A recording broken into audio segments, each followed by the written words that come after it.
Olá pessoal, me chamo Paulo Maron, sou urologista e hoje eu vou falar para vocês de um tema muito comum, os cistos renais. Antes de mais nada, é importante entender que algumas alterações são muito comuns nos rins, como por exemplo os cistos e os nódulos. É importante definir cada um deles, já que são coisas completamente diferentes. Em outro momento eu falarei sobre os nódulos renais. Então, falando dos cistos, os cistos são alterações encontradas em muita gente. Em torno de 20% da população tem cistos e muitas vezes nem sabe que o tem. Então, algumas características dos cistos são importantes de saber. Primeiro, se ele é um cisto simples ou complexo. Segundo, tamanho. E terceiro, a localização desse cisto em relação ao rim.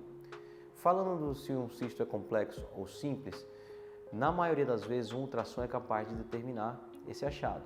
Naqueles casos que o cisto é simples, a gente já pode ficar bem tranquilo, porque a maioria das vezes o cisto simples é aquele que tem uma pele fininha e um conteúdo muito homogêneo, ou seja, é um líquido do organismo que está ali dentro, mas que não está causando nenhum problema para o seu corpo. Então a gente pode acompanhar, e esses casos, a maioria das vezes não exige nenhuma intervenção, mesmo que eles sejam grandes. Tem cistos de 10 centímetros ou 15 centímetros, por exemplo, que causam desconforto na região que ele se encontra. Então, esses casos a gente pode avaliar a necessidade de algum tipo de tratamento, mas a maioria das vezes a gente não precisa se preocupar.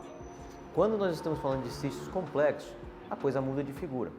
Os cistos complexos, eles podem ser, na realidade, nódulos ou tumores que estão escondidos atrás do cisto.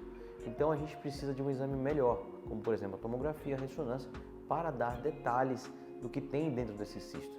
Calcificações grosseiras, nódulos, vascularização, tem uma série de questões que a gente precisa enxergar nesse exame para então definir se aquilo ali de fato é um cisto que a gente pode ficar tranquilo ou não, se é um nódulo que está escondido nesse cisto e a gente precisa tratar de forma mais ativa.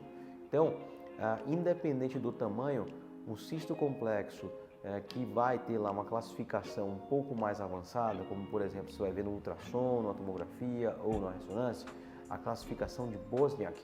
Se é um cisto Bosniak 3 ou 4, invariavelmente você vai precisar de alguma intervenção, seja ela uma biópsia, um esvaziamento ou uma retirada cirúrgica, que é o tratamento mais comum desses tipos de cisto. Agora, quando eu estou diante de um cisto Bosniak 1 ou até o Bosniak 2, a gente só tende a fazer um acompanhamento, muitas vezes com exames de imagem periódicos e sem nenhuma necessidade de intervenção. Então, a importância de você fazer uma avaliação com um especialista reside justamente no fato de ele conhecer a necessidade de intervir naqueles que precisam e tranquilizar aqueles pacientes que não têm necessidade de nenhum tipo de tratamento. Bom, era isso que eu queria falar sobre cistos.